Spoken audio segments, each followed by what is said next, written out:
नमस्कार दोस्तों, स्वागत है आपका वीके ट्रिक्स क्लासेज में। आज हम पढ़ेंगे वाल्मीकि रचित रामायण। हस्तलिखित नोट्स के माध्यम से संपूर्ण सार देखेंगे। इस चित्र के माध्यम से देख रहे हैं कैसे वाल्मीकि रामायण जो है महाकाव्य लिख रहे हैं और लवकुश को कैसे धर्म विद्या की शिक्षा दे रहे हैं। तो आ जाइए दोस्तों, वाल्मीकि रामायण में वाल्मीकि जो है रामायण के रचयिता हैं, जिनको आदि कवि भी कहते हैं, आर्ष कवि भी कहते हैं और रस सिद्ध कविश्वर भी कहा जाता है। ये जो है वाल्मीकि रामायण के रचयिता हैं। वाल्मीकि इनका नाम ऐसे पड़ा, जो इन्होंने कठोर तपस्या की तो इनके ऊपर दीमक चढ़ गई और दीमक को कहते हैं वाल्मीकि, इसलिए इनका नाम पड़ा वाल्मीकि। रामायण में कितने श्लोक है? तो रामायण में 24,000 श्लोक है, जिन्हें चतुर्विंशति सहस्त्र श्लोका कहा जाता है। आदि काव्य रामायण को कहा जाता है।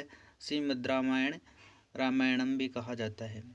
रामायण का अंगिरस है करुण रस।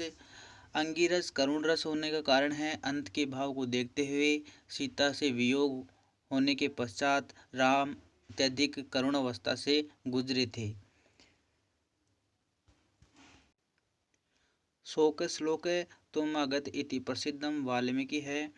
रामायणस्य काव्यस्य रचनाकाल एवं स्थल त्रेतायुग का जो काल था, तमसा नदी स्थल था, छंद अनुष्टप था।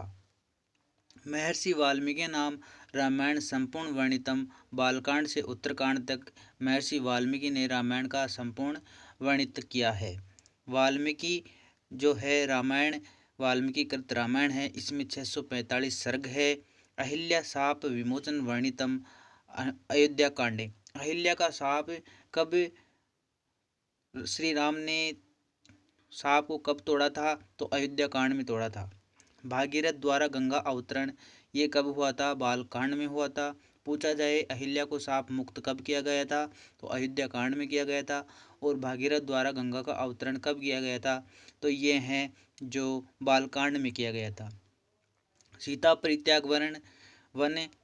परित्याग वन कौन से परित्याग कौन से कांड में हुआ था? तो अरण्य कांड में हुआ था।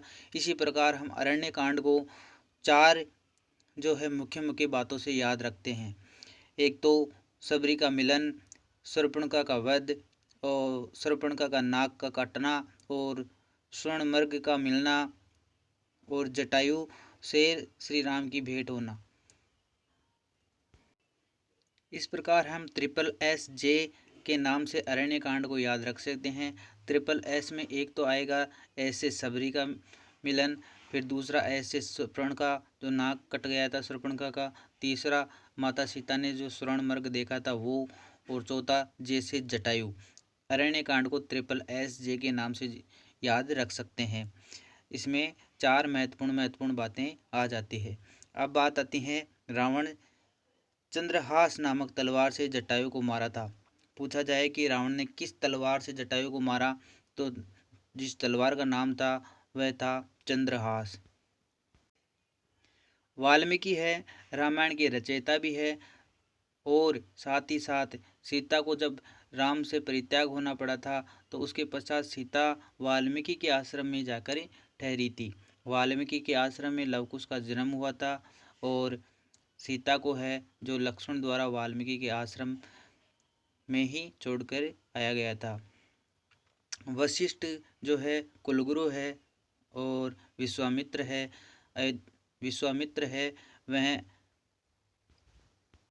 गुरु है। विश्वामित्र गुरु है। अब विश्वामित्र के आगे मित्र जुड़ा हुआ है तो गुरु तो हमेशा ही सबके मित्र होते हैं। इसे याद रख लेना कि विश्वामित्र गुरु है। वशिष्ठ है, वशिष्ठ नाम से पता चल रहा है कि कुलगुरु है। और वाल्मीकि को हमने बहुत बार पढ़ लिया कि वाल्मीकि तो रामायण के रचयिता थे। साथ ही साथ सीता परित्याग होने के पश्चात वाल्मीकि के आश्रम में ही ठहरी थी। हनुमान और सुग्रीव का पता किसने दिया? तो हनुमान और सुग्रीव का पता सबरी ने दिया। हनुमान और सुग्रीव का पता सबरी ने दिया। ऋष्यमुख पर्वत पर गुफा बनाकर सुग्रीव हनुमान इत्यादि रहते थे। सुग्रीव हनुमान कहाँ रहते थे? तो सुग्रीव और हनुमान ऋष्यमुख पर्वत पर गुफा बनाकर रहते थे। ये एक एक फैक्ट है जो परीक्षा में पूछे जाने वाले फैक्ट हैं। इनको याद रखो, लिख लिया करो। लिख कर फिर एक एक लाइन की तो है ही, दोबारा रीडिंग लगाने में बहुत आसानी होगी। महर्षि गौतम की पत्नी कौन थी? महर्षि गौतम की पत्नी थी अहिल्या। महर्षि गौतम की पत्नी थी अहिल्या। अहिल्या की भी बहुत स्टोरी सुनते हो कि अहिल्या सांप के कारण पत्थर बन गई थी। और अहिल्या जो है 5 प्रमुख स्त्रियों में से एक थी जो कि अत्यंत सुंदर थी। उस जमाने में 5 प्रमुख स्त्रियां थी, जिनमें से एक अहिल्या थी जो अत्यधिक सुंदर थी। इसी कारण इंद्र अहिल्या पर मोहित होकर गौतम का रूप धारण कर, सुनिए ध्यान से, इंद्र जो है गौतम का रूप धारण कर अहिल्या को अपनी पत्नी के रूप में रखा। तथा कुछ दिन पश्चात जब गौतम को पता चला, महर्षि गौतम को पता चला, तो इंद्र के साथ साथ अहिल्या को भी श्राप दे दिया। अहिल्या को श्राप दे दिया गया तो अहिल्या पत्थर की बन गई। तो जब श्राप दिया जाता था तो उसका उपाय भी होता था। श्राप का उपाय था तो कि जब भी भगवान राम आकर आपको पाँव से छुएंगे तो आप श्राप मुक्त हो जाओगे। इस प्रकार अहिल्या को श्राप मिला उनके पति के द्वारा ही। जटायु रावण का युद्ध अरण्यकांड में हुआ। जैसे कि हमने पहले पढ़ा था कि अरण्यकांड को हम SSJ के नाम से याद रखेंगे। SSS में शूर्पणखा के नाक का कटना, सुवर्णमर्ग का राम के द्वारा पीछा करना, और सबरी से मिलन, और जटायु का रावण द्वारा युद्ध करना इत्यादि, ये जो है अरण्यकांड में हुए थे। SSS जैसे हम अरण्यकांड को याद रख सकते हैं। अरण्य मतलब जंगल होता है, और जंगल में जो जो भी काम हुए थे उससे अरण्यकांड नाम याद रख सकते हैं। अब कस्किंदा कांड का जो नाम आता है तो कस्किंदा कांड को हम एक ट्रिक के माध्यम से याद रख सकते हैं। कस्किंदा छोटी नगरी 67 घर। कस्किंदा छोटी नगरी 67 घर, या ऐसे रखते हैं कस्किंदा छोटी नगरी 6-7 घर। कस्किंदा छोटी नगरी 6-7 घर। तो दोस्तों कस्किंदा है जिसमें बाली वध हुआ था। यह एक छोटा कांड है और इसमें 67 सर्ग है। कस्किंदा छोटी नगरी 6-7 घर, इसको ऐसे याद रख सकते हैं। वाल्मीकि रामायण अनुसार शंभु को किसने मारा? वाल्मीकि रामायण के अनुसार शंभु को किसने मारा? तो भगवान राम ने मारा। उत्तर रामचरितम उत्तरकांड। ताड़का वध किसने किया? ये एक एक लाइन के प्रश्न आते हैं। ताड़का वध किसने किया? तो श्री राम ने किया। किसकी आज्ञा से किया? तो विश्वामित्र की आज्ञा से किया। विश्वामित्र कौन थे? राम इत्यादि के गुरु थे। तो ताड़का वध किसने किया? राम द्वारा किया गया। किसकी आज्ञा से? विश्वामित्र की आज्ञा से। दोस्तों रावण का मामा था, उसका नाम था मारीच, और मारीच इत्यादि मायावी था। वो कोई भी रूप धारण करने में सक्षम था। तो रावण जब अपनी बहन का बदला लेने की सोचा तो उसने अपने मामा को रूप बदल कर सीता के सामने जाने को कहा। तो मामा को तो पता था कि मौत निश्चित है, लेकिन अपने भांजे का कहा भी नहीं टाल सकता था। इसलिए मामा मारीच स्वर्णमर्ग बना। वाल्मीकि रामायण अनुसार सुग्रीवस्य पत्नी नाम किम? तो वाल्मीकि रचित रामायण में सुग्रीव की पत्नी का नाम क्या था? ये बहुत ही कम पढ़ने में आता है। सुग्रीव की पत्नी का नाम क्या था? आज हम पढ़ेंगे। सुग्रीव की पत्नी का नाम था रूमा। सुग्रीव की पत्नी का नाम था दोस्तों रूमा। रामायण से रूमा याद रह सकती है। और सुग्रीव राम के मित्र थे, तो राम के मित्र की पत्नी का नाम रूमा। अश्वमेघ यज्ञ वर्णन उत्तरकांड में। अश्वमेघ यज्ञ का वर्णन कहाँ किया गया? तो उत्तरकांड में किया गया।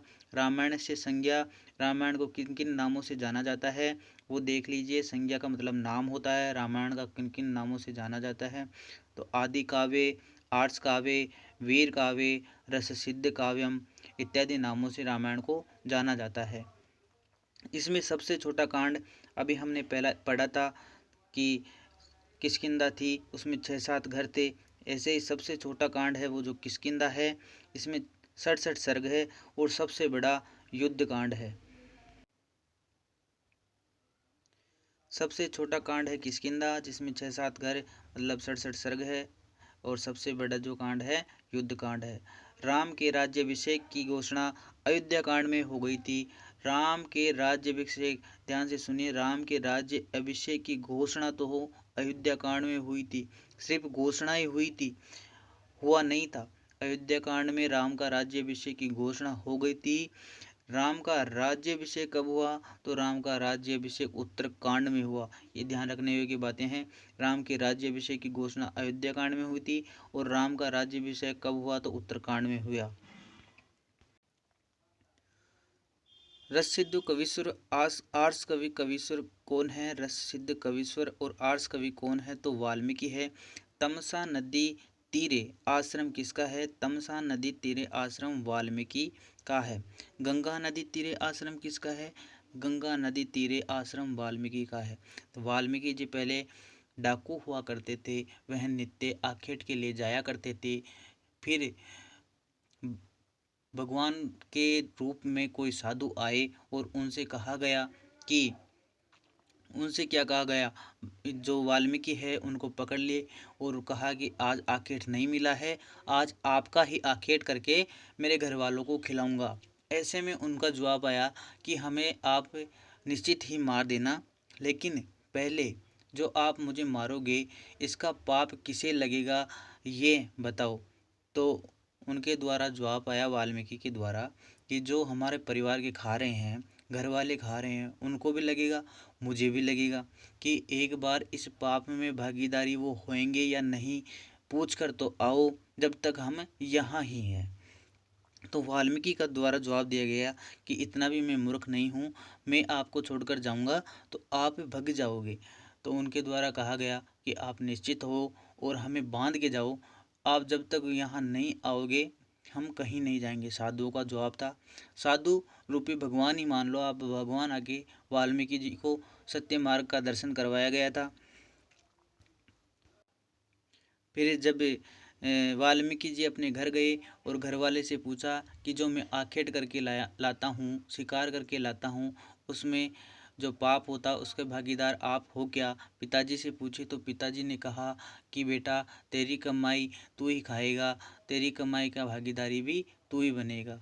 पत्नी से और बच्चों से पूछा तो उन्होंने भी यही जवाब दिया कि हमारा तो धर्म है कि हम आपके आश्रित हैं, आपका धर्म है हमें भोजन खिलाना, अब चाहे वो पाप की कमाई से हो चाहे पुण्य की कमाई से, इसलिए आपकी कमाई आप ही को खाना पड़ेगा। तत्पश्चात वाल्मीकि जी को आभास हुआ कि जो भी मैं कर्म कर रहा हूँ पिछले जन्म के कर्मों के आधार पर वह मैं गलत कर रहा हूँ, और उन्होंने बहुत कठिन तपस्या की। तपस्या ऐसी की कि उनके ऊपर दीमक भी चढ़ गई। दीमक को वल्मीक कहते हैं, और वल्मीक जब वाल्मीकि जी के ऊपर चढ़ी तो उनका नाम वाल्मीकि बना, नाम पड़ा। तत्पश्चात जब वो तमसा नदी किनारे अपनी तपस्या पूर्ण करके एक दिन घर की ओर आ रहे थे तो एक क्रोंच और एक क्रोंची मिथुनावस्था में अपना प्रेम सहवास कर रहे थे। उनको जब एक शिकारी ने आखेट बनाया तो क्रोंच वहाँ पर मर गया। तब क्रोंच मरा तो वाल्मीकि द्वारा स्वतः ही मुख से निकला, माँ निषाद प्रतिष्ठाम त्वमगध शाश्वती समा यत क्रोच मितना देख मवधि काम मोहितम। इस प्रकार का जो स्वतः ही अपने मुख से निकला, तो ब्रह्मा जी ने इनको आशीर्वाद दिया कि आप रामायण लिखो। जो रामायण लिखोगे तो रामायण जो है रामायण से पहले लिखी गई थी, रामायण से पहले लिखी गई थी। नारद जी ने आकर इन्हें बताया, नारद जी द्वारा बताया गया, उनके द्वारा लिखा गया। तो इस प्रकार वाल्मीकि जी द्वारा रामायण को लिखा गया।